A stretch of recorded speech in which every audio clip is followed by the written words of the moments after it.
ভেতরে যদি সাপ খোপ থাকে আমরা গোপাল দাদুকে আগে জানাই। পুটি ঠিক বলেছে। তাহলে তাই হোক, চল সবাই মিলে গোপাল দাদুর বাড়ি। আমার গণনা নির্ভুল মহারাজ। তবে তো খুব চিন্তার বিষয়। রাজ্যতীষী, এর কি কোনো প্রতিকার নেই? যা ঘটার তা ঘটবেই, একে খণ্ডাতে পারা যাবে না। তাহলে আগাম জেনে আমাদের লাভ কি? লাভ তো আছে মন্ত্রী মশাই, জানা থাকলে বিপদের সাথে লড়াই করতে সুবিধে হয়। ঠিক ঠিক ঠিক ঠিক, এই ভয়ঙ্কর ঝড়ে আমাদের প্রজাদের তো রক্ষা করতেই হবে। তাহলে আমার এই প্রাসাদের মধ্যে আমার সমস্ত প্রজাদের থাকার ব্যবস্থা করতে হবে। কি করে সম্ভব? আপনার প্রাসাদের সব প্রজাদের পুনর্বাসন হবে না। কিন্তু আমার রাজ্যের একটা প্রজাও যেন বিপদে না পড়ে। ভাবো ভাবো, সবাই ভাবো। আজ থেকে তোমাদের মানে আমার সব রাজকর্মচারীদের 24 ঘন্টা সজাগ থাকতে হবে। গোপাল, রাজ্যতীষী আমাদের আগাম জানিয়ে খুব উপকার করেছেন। হ্যাঁ হ্যাঁ, এই সুযোগটা তাহলে আমাদের নিতেই হবে।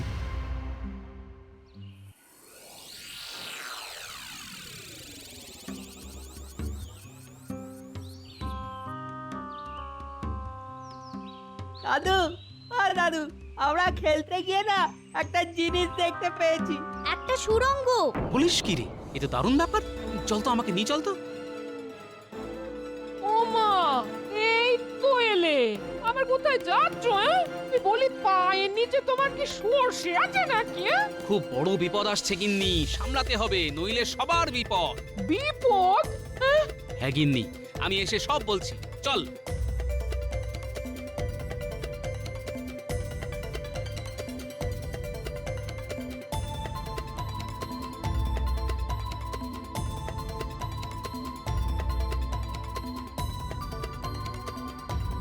এই দেখো দাদু, ওই সুড়ঙ্গ।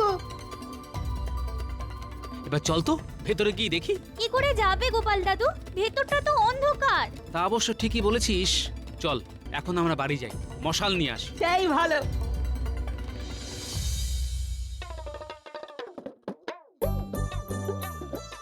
মহারাজ, মহারাজ, মহারাজ, উপায় এসে গেছে আমাদের হাতে। উপায়? কি উপায় গোপাল? সমস্ত প্রজাদের সুরক্ষিত রাখা।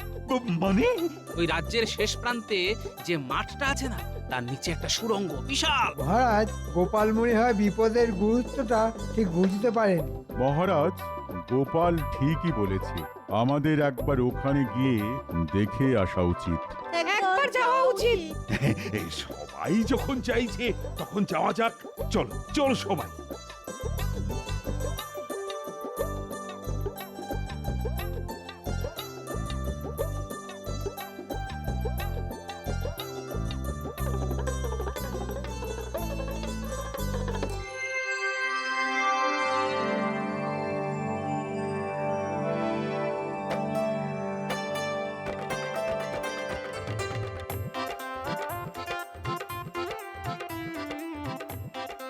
বাবা, এ তো বিশাল সুড়ঙ্গ।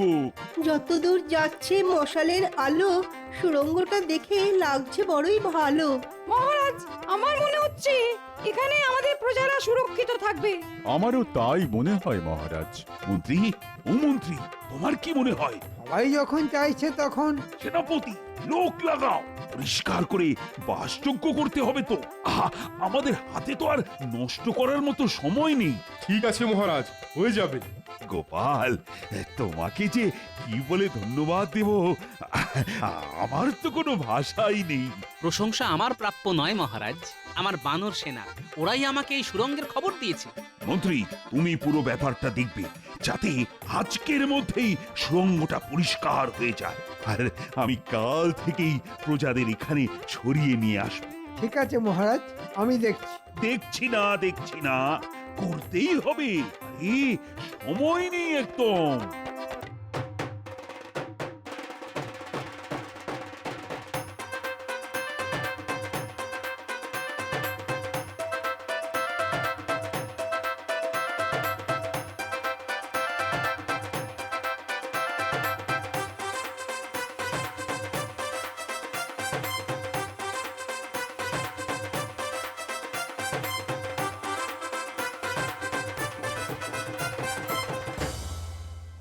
দরকারি জিনিস গুছিয়ে নাও, কাল আমাদের সুড়ঙ্গতে আশ্রয় নিতে হবে। এ কি সর্বনাশ হলো গো! এখানে আমাদের কিছু করার নেই গিন্নি, প্রকৃতির মার। প্রকৃতির কাছে মানুষ বড় অসহায়। ভাগ্যিস ভাগ্যিস রাজ জ্যোতিষীর গণনায় আমরা আগাম জানতে পারলাম। একটাই ভগবানের কাছে আর্জি, ক্ষতি যেন খুব বেশি না হয়। কি ভাবছেন মহারাজ? আর ভাবনা কি আর একটা রানী, ভাবনা সঠিক। এই মুহূর্তে আমার রাজ্য এক ভয়ঙ্কর বিপদের মধ্যে রয়েছে। আমাদের রাজ জ্যোতিষী গণনা করে জানিয়েছে ভয়ঙ্কর ঘূর্ণিঝড় এই কৃষ্ণনগরে আছড়ে পড়বে। আর আমার রাজ জ্যোতিষীর গণনা তো মিথ্যে হবার নয়। আমি রাজা, কৃষ্ণনগরের রাজা, আর আমার দায়িত্ব যেন আমার সব প্রজা সুরক্ষিত থাকে। আপনি নিশ্চিন্তে থাকুন, সব ঠিক হয়ে যাবে দেখবেন। সব সব যেন ঠিকঠাক হয়ে যায়। কি যে হবে পণ্ডিত বউ, খুব চিন্তায় আছি গো। আমাদের ওই চিন্তাটুকুই তো আছে, আশা করি খুব ক্ষতি হবে না।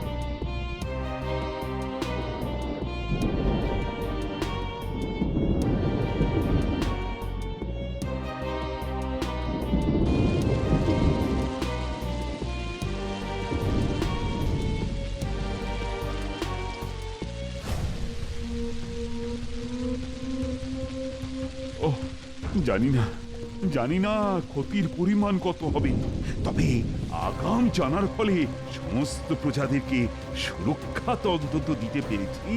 এবার ঝড় থামলেই তো আসল কাজ। হ্যাঁ, ওইটার জন্যই তো বসে আছি। প্রাকৃতিক বিপর্যয়ের পরই তো আসল কাজ, কিছু কামাতে হবে। রাজ্যতীশী, এই তাণ্ডব কখন থামবে গো? মহারাজ, গণনায় দেখতে পাচ্ছি কাল সকালে ঝড় থেমে যাবে। দেখো, তোমার এই গণনাটাও যেন মেলে। মিলবে মহারাজ, মিলবে। কাল সকালে সূর্য উঠবে।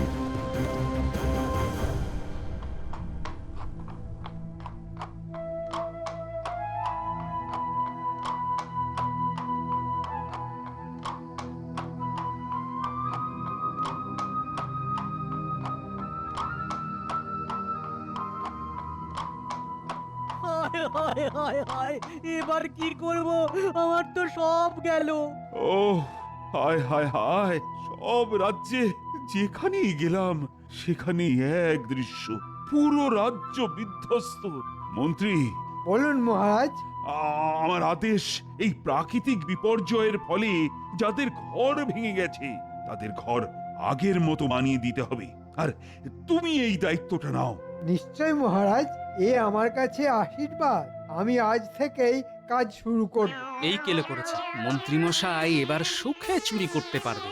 রাজ্যের প্রজাদের ঘর হোক বা না হোক, মন্ত্রীমশাইয়ের পকেট ঠিক ভরবে। মহারাজ, একটু আলোচনা করে দায়িত্ব ভাগ করলে হতো না? হ্যাঁ, আলোচনা করে? কেন কেন বলো তো? এই গোপালকে থামাতে হবে মহারাজ। এখন আলোচনার কোনো সময় নেই। এখন যুদ্ধকালীন তৎপরতাতে কাজ করতে হবে। মন্ত্রীর মাথাতে যে কতখানি চাপ তা একটা ভাঁড় কি করে বুঝবে? ঠিক আছে মন্ত্রীমশাই, আপনি রাজ আজ্ঞা পালন করুন, আমি আমার মনের আজ্ঞা পালন করতে যাই। গোপাল, এখন ঝগড়া বিবাদ করার সময় নয়। আমাদের রাজ্য সংকটে, এখন আমাদের সকলকে একজোট হয়ে কাজ করতে হবে। মহারাজ, আমি কাজই করতে যাচ্ছি, আমার কাজ একটু আলাদা। কিন্তু গোপাল রেগে গেল কেন?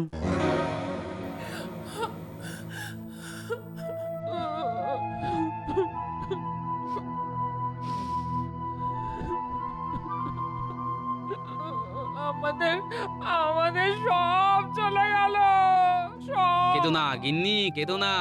মহারাজ ঘর গড়ে দেবার জন্য মন্ত্রীমশাইকে দায়িত্ব দিয়েছেন। মন্ত্রী মশাইকে মহারাজ আর কাউকে পেলেন না না গো। যার নয় হয় না তার 90তেও হবে না, কিন্তু আমিও ছেড়ে দেবার পাত্র নই। মন্ত্রী মশাইকে চুরি করার জন্য খোলা মাঠ আমি কিছুতেই দেব না গিন্নি। গোপাল দাদু, আমাদের ঘরের চাল উড়ে গেছে। কাঁদিস না বাবারা, কাঁদিস না, আবার সব ঠিক হয়ে যাবে। এখন কিছুদিন ওই সুড়ঙ্গে আমাদের থাকতে হবে, বুঝলি? আর একটা কাজ করতে হবে। কি কাজ দাদু? শোন, তোদের কাজ হলো মন্ত্রী মশাই আর বটা ঘটার উপর নজর রাখা। ওরা কোথায় যায়, কি করে, সব খবর আমার চাই। ঠিক আছে দাদু, তোমাকে সব খবর দেব। আমরা আজ থেকেই নজর রাখবো। ওহ, কতদিন পর একটু বাড়তি লক্ষ্মী লাভ হবে। গোপালটা প্রায় ঘেঁটে দিচ্ছিল। ওর মুরব্বিয়ানাটা বন্ধ করতে পেরে কি ভালো লাগছে। যাই বটা ঘটার কাছে। এই গুলটে ন্যাপলা, ওই দেখ মন্ত্রী মশাই। খুব ফুটতে দেখছি। চল, পিছু পিছু চল, দেখি কোথায় যায়।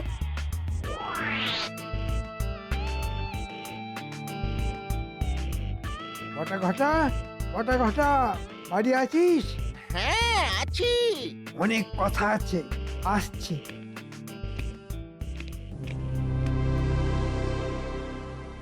আমাদের খুব সতর্কভাবে কাজ করতে হবে। গোপালের ওই বিচ্ছু বাচ্চাগুলো যেন কোনোভাবে আমাদের পরিকল্পনা জানতে না পারে। বটা ঘটা, জানলাটা বন্ধ কর। ওই বিচ্ছুগুলো যেন লুকিয়ে আমাদের কথা শুনতে না পারে।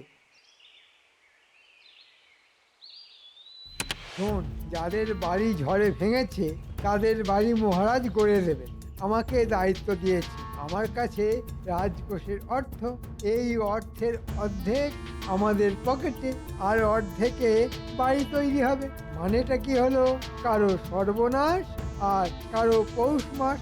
এই সর্বনাশটা আছে বলেই এই আমি একটু করে কমে খাচ্ছি, আর তার সাথে ওদেরকেও খাওয়াচ্ছি। শুনলি তো, চল।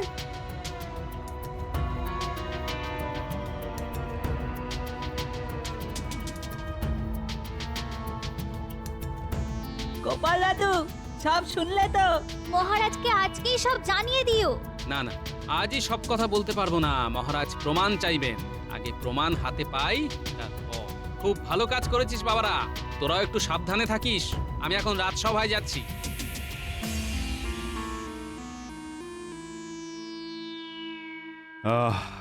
দুর্যোগ তাহলে গেল।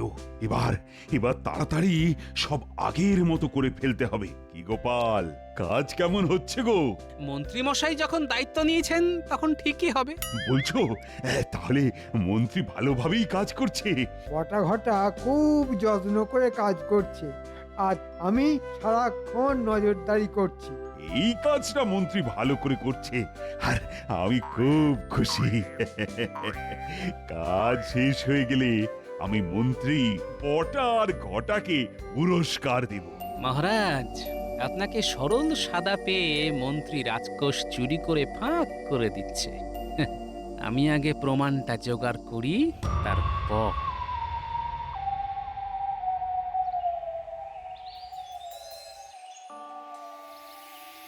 গোপাল দাদা, ও গোপাল দাদা, আমার আমার সর্বনাশ হয়ে গেছে গোপাল দাদা। কেন, আবার কি সর্বনাশ হলো? ঘরের দেওয়ালটা হঠাৎ ভেঙে পড়লো। মানে এই তো সেদিন তোমাদের বাড়িঘর মহারাজ বানিয়ে দিলেন। গোপাল দাদা, গোপাল দাদা, আমার আমার ঘরের চালটাও ভেঙে পড়েছে। সে কি, তোমারও? কি দরকার ছিল এভাবে কম দামে জিনিস দিয়ে ঘর বানানোর? না না, এই দোষটা মহারাজের নয়, এই দোষ আমাদের মন্ত্রী মশাইয়ের। আমি একটা প্রমাণ চাইছিলাম। চলো মহারাজের কাছে চলো। চলো চলো গোপাল গোপাল দাদা। দাদা।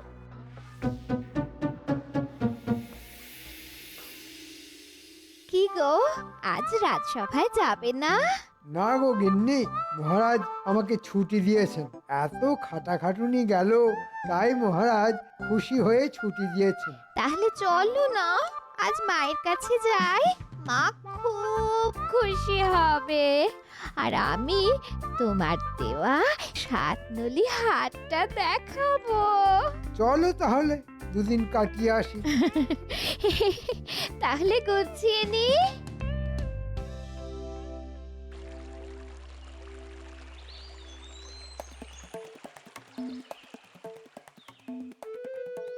হ্যাঁ কি কি বলছো তোমরা? হ্যাঁ এও কি সম্ভব?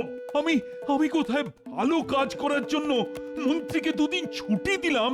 হ্যাঁ মহারাজ, এর এক বর্ণ মিথ্যে নয়। মহারাজ, দিশি কুকুরের লেজ কখনো সোজা দেখেছেন? যতই টানুন না কেন, ছেড়ে দিলে সেই খণ্ডতপ। না না না, আজই ওর শেষ দিন। ওকে ওকে আগে আমি ডাকি, তারপর ওর বিচার শুরু করব। মহারাজ, একদম না। মন্ত্রী মশাই যেন ঘুণাক্ষরেও টের না পান যে আমরা সব জেনে গেছি। মন্ত্রী মশাই ছুটি কাটা, তারপর মন্ত্রীর ঘর কিভাবে ভাঙতে হয় সেটা আপনি আমার উপর ছেড়ে দিন। ঘুঘু দেখেছেন, এবার ফাঁদটা দেখুন।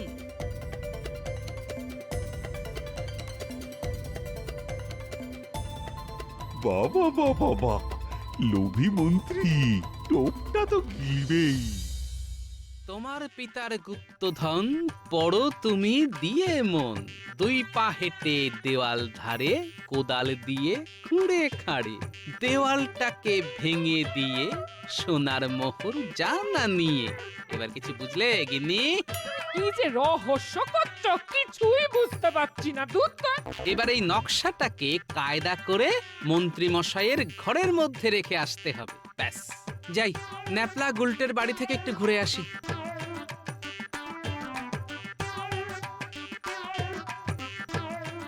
মানুষটা কি পাগল হয়ে গেল নাকি? ও ঠাকুর, ও ঠাকুর, একটু দেখো মানুষটাকে। ঠাকুর,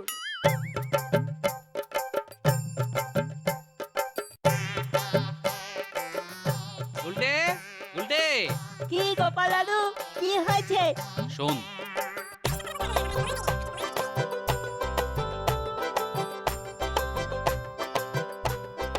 সাবধানে কাজটা করতে হবে। মন্ত্রী মশাই আর মন্ত্রীগিন্নি বাড়ি নেই, আমি খবর নিয়েছি, বুঝলি? তুমি নিশ্চিন্তে থাকো, তোমার কাজ না হয়ে যাবে। আমি জানি বাবা, তোরা তো আমার বানর সেনা। আমি এখন আসছি, কাল খবর নেব। আমি আজ এক্ষুনি গিয়ে কাজটা করে আসছি।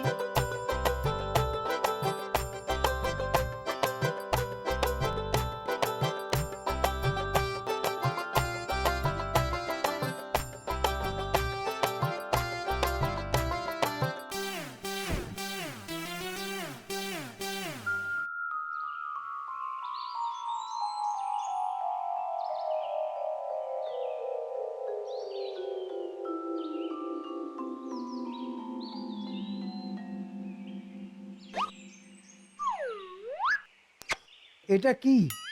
পুরনো কাগজ, একটা নকশা আঁকা, কি একটা লেখা আছে। তোমার পিতার গুপ্তধন পড়ো তুমি দিয়ে মন। দুই পা হেঁটে দেওয়াল ধরে, কোদাল দিয়ে খুঁড়ে খাঁড়ে, দেওয়ালটা ভেঙে দিয়ে সোনার মোহর জানা নিয়ে। গিন্নি, গিন্নি, গুপ্তধন, গুপ্তধন, বিরাট খবর, আমার পিতার গুপ্তধন। কি হলো? কি হলো? চেঁচাচ্ছ কেন? কি হলো? এই দেখো। ও মা, শিক্ষি গো, কিন্তু কোন দেয়াল সেটা তো লেখা নেই গো। পূব দিকের থেকে এসেছে উড়ে, সুতরাং ওই পূব দিকের জানলা ধরে দু পা হেঁটে খুঁড়বো।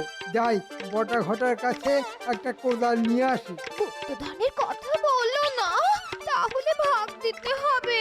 তুমি খেপেছো? আমি কি অত বোকা নাকি?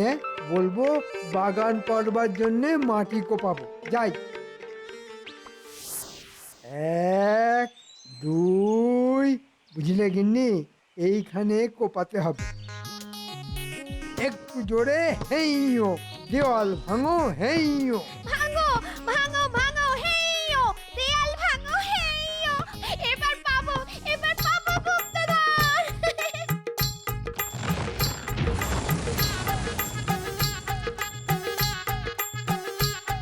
কোথায় গো গিন্নি? এখানে তো গুপ্তধন নেই। তাহলে পাশের দেয়ালটা, ওটাও ভাঙো। ঠিক বলেছো।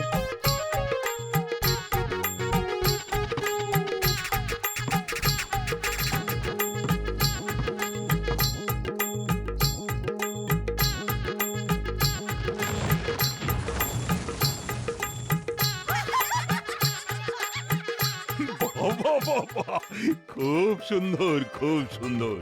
গোপাল বিশ্বে আমার মন্ত্রী একমাত্র লোক যে কিনা গুপ্তধনের জন্য নিজের ঘরের দেওয়াল ভাঙে।